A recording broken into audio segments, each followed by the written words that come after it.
That may be the greatest catch I've ever seen in my life. Okay, let's go through. Let's talk about Garrett Wilson here. In this video, we'll be talking about him from a Dynasty fantasy football context. So we'll be talking about what you may be able to expect with his Dynasty price this offseason, as well as realistic rookie season expectations, some draft projections. We got a lot to discuss. I will admit, not going to be my wide receiver one in this class, but we will give his official ranking at the end of the video. But before we get into it, please go down there, make sure you drop that like, leave a comment letting me know how stupid I am. If I say anything wrong here, please don't hesitate to go to the comment section and let everybody know that I truly am an idiot, because if I say something wrong, I want you to correct me in the comment section so the other people watching this video can go through and have, the most accurate representation of Garrett Wilson as possible. And also, please subscribe to the channel, but only if you play Dynasty Fantasy Football. Please don't subscribe if you don't play Dynasty. Now, if you don't play Dynasty and you're just trying to listen about Garrett Wilson, yeah, we'll have a bunch of information here that will be valuable for you in this video, but this channel is just going to be making Dynasty videos every single day this offseason. And also, where you'll be able to find more Dynasty content will be over there on Patreon, where you can find our Dynasty rankings. You'll be able to find our Dynasty rookie rankings if you want to get into a Dynasty Fantasy Football League with us. That's also all going to be done through Patreon. Y'all know we have 20 Dynasty leagues. We should have a lot of openings for anybody to want to join a league. We're going to be creating some new leagues this offseason as well for new members over there on Patreon for the flock. That should be it. Let's go through. Let's dive into Garrett Wilson. Let's just talk about some background that we have with him. So Garrett Wilson, obviously this is a player that was a true junior this past year. So he's coming out after his third season at Ohio State, or at least he should be. I don't know if he's officially announced yet, but yeah, he's coming out. And then also he is 6 foot, 193 pounds. So you're not going to see the same monstrous wide receiver that you have with Treylon Burks at 6'3", 232 pounds. And of course, keep in mind that these are not official listings. We are going to get more information about these players at the NFL Combine, and that is why I am deciding to profile the wide receivers first in this rookie class, because we know the majority of receivers, you can have good understandings of their prospect profile just based mainly off of the production itself with the context behind the production. We know at running back, those official size numbers, the official testing numbers, they're going to matter a lot. Where at wide receiver, because it's a little bit of a different position, because you have to actually win with route running, win with your hands at the catch point, there's so much more that goes into it rather than just being big, fast, strong, and could catch passes like you just need at the running back position. You really don't care too much about the athleticism. So it's also nice to see that whenever you have just, I don't want to say a slower projected wide receiver with Garrett Wilson, where Garrett Wilson coming out of high school ran a 4.61. Keep in mind, that's a high school time. Keep in mind, it's going to be wildly different in the NFL Combine, but still, that's about the time of the minimum threshold that we would have for those wide receivers coming into the NFL. Remember, when we released our in-depth Dynasty Rookie Draft Guide over there on Patreon last year, over 100 pages of in-depth analysis historically of what you find mattering from these wide receiver prospects coming into the NFL Draft. Really what you needed to see from an athleticism standpoint is, can you please just run a 4.60? If you can run a 4.60, I'm happy with you. And I think Garrett Wilson should be able to do that at the NFL Combine. Now, going back to what we were talking about with him going to Ohio State out of high school, I'm a little bit concerned. The reason that I'm a little concerned with Garrett Wilson is this was a 5-star player. He could have gone anywhere. 5-star player from Austin, Texas, went to high school at Lake Travis, and he decided not to go to the University of Texas. Now, of course, hook 'em horns, and I have to question his decision-making ability in deciding to go to Ohio State instead of the university. I don't get it. You lived in Austin. You know how great it was. It is what it is. Let's go through and let's look at what he was actually able to do at Ohio State, and we'll go year by year here. And one thing, actually, before we get to the production, and I've heard this analysis from a couple other people, and it's lazy. It doesn't matter at all. I've heard people saying, well, it's not fair to look at his prospect profile. It's not fair to look at his production profile and take a lot away from it, because historically speaking, those Ohio State wide receivers, they're used in very specific roles that don't necessarily allow them to thrive as you would have with someone like a Treylon Burks. And the examples that they'll give are, looking at Curtis Samuel drastically outproducing Terry McLaurin at Ohio State, looking at the fact that Michael Thomas was a second-round pick coming into the NFL, and he really wasn't that productive at Ohio State either. Well, that is the laziest analysis ever, because the only thing that is the same between all those players is the jersey.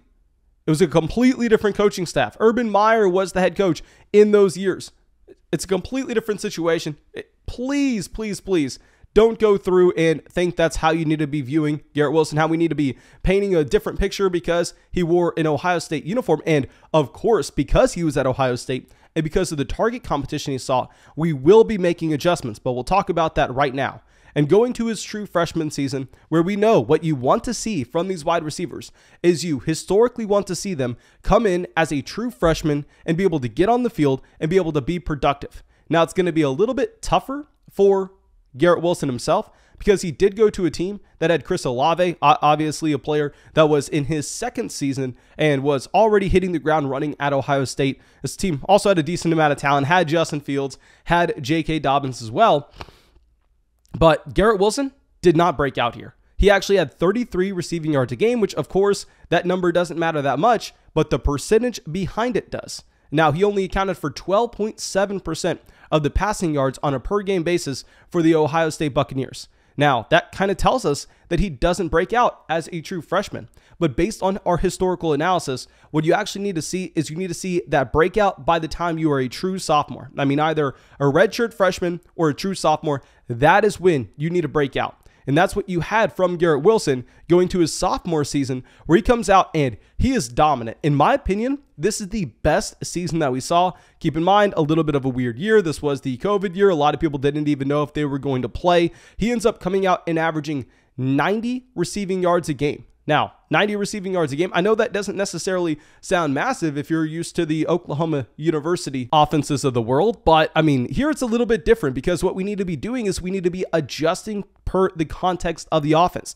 As we've discussed so many times before, that raw number of 90 receiving yards a game, that doesn't matter nearly as much as the percentage of the offense that he accounted for at Ohio State. That way we can try to get a better understanding of how we can level all these players out, because someone competing for targets at Ohio State playing in an offense that's not going to be just a spread air raid offense as the Sooners are, it's going to be a little bit of a different situation where he does account for 34.5% of the receiving yards at Ohio State. That is fantastic.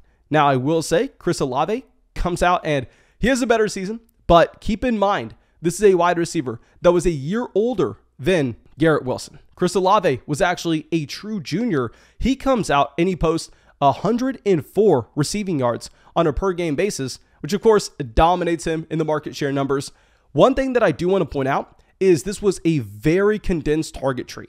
The only players that even got looks on the Ohio State offense were going to be, Chris Olave and Garrett Wilson. That was it. There was nobody else at all getting work here. I guess you could go through and you could look at Jameson Williams, and with Jameson Williams, he was the third leading receiver on this offense, but he was all the way down there at 25.5 receiving yards a game, and he himself is a decent wide receiver prospect. A lot of NFL mock drafters are coming through and they're saying that he's going to be a wide receiver that gets selected at a respectable range coming out of that Alabama draft class. I don't necessarily know what to expect with that. We'll get into him probably in a couple more weeks. It's going to be really hard to evaluate him himself. But going into his junior year, a lot of people were coming through and saying that, Chris Olave, he should have gone through and he should have declared for the NFL draft. It would have cleared out this situation a ton at Ohio State, especially for Garrett Wilson going into that true junior season. And all of it, he would have been a significantly high draft pick in the NFL draft last year. Now, it's interesting to see that it kind of flips, because you're going to expect that Garrett Wilson, as he goes through his own college career, he just continues to get better every single season, as you would naturally assume. And he does. He comes out this year and he averages, compared to Chris Olave. Now, we'll get into something in a second, but he actually averages 96 receiving yards a game, where Olave only averages 85. So he goes through and he's able to take control of that wide receiver room, or on paper he does, because Jackson Smith Enigma comes out and he is a 5-star true sophomore So he himself, Jackson Smith-Njigba, is younger than Garrett Wilson, and he leads this team in receiving yards. He sends Garrett Wilson to the backseat. Of course, Garrett Wilson was still fantastic. Garrett Wilson was still an every down player. Garrett Wilson was still a top-end wide receiver in this offense. Don't get me wrong. We're just using that as a metaphor. He comes out, and he actually averages himself 105 receiving yards a game. I mean, averaging 10 receiving yards a game more than what you had with Garrett Wilson.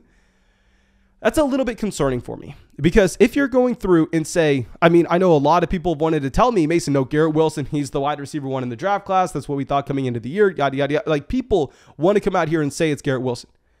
I understand the thought process, and that you can go through, and we'll get to a bunch of different examples of wide receivers later on that weren't as dominant based on the target competition that they had in their respective offenses in college, and they thrived in the NFL. But just to compare him to Treylon Burks for a second. So Treylon Burks, he came out his true junior season. I mean, averaged almost an identical number of receiving yards per game as someone like Garrett Wilson. Yet the difference is the situations that they were in. Because to go through, and let's just pull this up. This past season for Ohio State, I mean, you actually had them coming out with 364 passing yards a game. I mean, it's Ohio State. You're assuming that they're going to be a pretty good school. Whereas, I mean, you had the Razorbacks. You had Arkansas coming out with 223 passing yards a game. That is a massive difference. So Garrett Wilson had the same amount of yards per game as what you had with Treylon Burks in an offense that was averaging essentially an extra 150 passing yards a game. Just those numbers alone make you want to go, okay, well, the production profile is significantly better with Treylon Burks. Treylon Burks is a significantly better athlete. Right now, he's projected to run in the mid 4.3s, which will be faster than Garrett Wilson. And to go along with this, I mean, this is a wide receiver that is 6'3", 232 pounds. So to compare Treylon Burks and Garrett Wilson, I may understand the thought process of some people wanting to come through and make the argument that Garrett Wilson saw target competition in his own offense that Treylon Burks just simply didn't have to experience. I understand that, but like with Treylon Burks, he doesn't have a single red flag, whereas Garrett Wilson has never led his team in receiving yards on a per game basis. Now, that's not for me to come through and speak down on Garrett Wilson. It's more so just to speak on the elite level prospect that you have with Treylon Burks, which is why Garrett Wilson cannot be the wide receiver one in this draft class. But to go through, we have seen, I mean, especially as of late, a long history of wide receivers coming through and having a lot of target competition in college, yet getting to the NFL level and being dominant. I mean, we have some perfect examples of this. Of course, you can go way back in the day. You can be looking at DeAndre Hopkins, Sammy Watkins playing on the same team, yada, yada. We'll be keeping it a little bit more recent than that. We'll start in the 2014 draft class because, as I've said so many times before, that 2014 year was my first year diving in deep with Dynasty Fantasy Football, playing in a ton of Dynasty leagues and allowing it to consume my life since then. So, I mean, I have a great understanding of every draft class since 2014, so I'll be able to speak a little bit more in depth. And in that 2014 class, I mean, you had Odell Beckham Jr. and Jarvis Landry both coming out of LSU. Now, keep in mind, yes, it was a little bit of a different scenario where Jarvis Landry was not going in the first round here, as we'll talk about some of these other players with. I mean, but still, Odell Beckham Jr. was a wide receiver that a lot of people from the metrics community, they weren't in love with. They were looking at Odell Beckham Jr. with just his market share numbers at LSU and the fact that this wasn't really a productive passing offense, where Odell came out and, I mean, he was playing in an LSU offense that only averaged 251 passing yards a game. But why, looking back on this, it was so stupid for anybody to be concerned about the Odell Beckham Jr. numbers is, if you're looking at the offense for LSU, the only wide receivers that had any production at all were Jarvis Landry and Odell Beckham Jr., who both had over 1,100 receiving yards. There was no other player on this offense that had 200 receiving yards. The next best player was Jeremy Hill. Jeremy Hill was the next best receiver on this LSU offense. So it was a little bit of a different scenario where, looking at Jarvis Landry, looking at Odell Beckham Jr., yeah, I mean, neither of them jumped off and were Treylon Burks level productive in college, but they still were able to come out and be dominant relative to the passing volume in their offense, which Garrett Wilson, I want to say hasn't. As we've said, Garrett Wilson has never led his team in receiving yards on a per game basis. Now, going over and looking at what you had with LSU in 2020 as well. It's going to be another very similar scenario, and I apologize, it's actually going to be 2019 LSU, where, yeah, I mean, you have some wide receivers like Terrace Marshall is a very good example of this. You have Terrace Marshall coming out in that 2021 class in particular. I mean, a lot of us kind of fell in for Terrace Marshall going, okay, maybe he's something, maybe he just wasn't productive because you had Jamar Chase and Justin Jefferson on this team. But Jamar Chase and Justin Jefferson were so far out ahead of the rest of the field that, I mean, there is no real comparison here. I mean, Jefferson and Jamar Chase have over 1,500 receiving yards. Terrace Marshall's the next best wide receiver in the 600s. And keep in mind, with Terrace Marshall, this is a wide receiver that does end up going in the second round of the 2021 draft class. So you have Jamar Chase and Justin Jefferson both being dominant wide receivers just in the context of that offense, and they were able to continue that over into the NFL. And of course, another example of this is going to be 2019, or is this actually 2018? I apologize. 2018 Ole Miss. I keep on going, okay, well, I mean, obviously DK Metcalf, AJ Brown were in the 2019 draft class, but that means that they were in that 2018 Ole Miss offense. And here it's a little bit of a different situation because, I mean, with DK Metcalf, he only played 7 games, so it's hard to go through and take too much away from this. And also, with DK Metcalf, this is a wide receiver that dealt with injuries all throughout his college career. But nonetheless, I mean, you still see the fact that AJ Brown, he was a dominant wide receiver with the production and all the market share numbers that he had at Ole Miss at the same time. So while, yes, we need to go through and we need to be making the adjustments for the Garrett Wilson production profile based on the idea that he was competing for targets with Chris Olave, who will be a top 15 pick in the NFL draft this year, or at least is looking like it. I mean, one thing that I always want to be looking at this time of the year is projected NFL draft capital, because, you know, I'm of the opinion that I'm an idiot. So looking at draft capital, trying to get an idea of the opportunity of these players, their rookie season, is massive. And what's interesting is if you look at just, I mean, I believe this is NFL mockdraftdatabase.com. They'll be able to go through and they'll be able to compile all mock drafts across the entire internet, which of course, I mean, isn't perfect, but it's at least a starting point.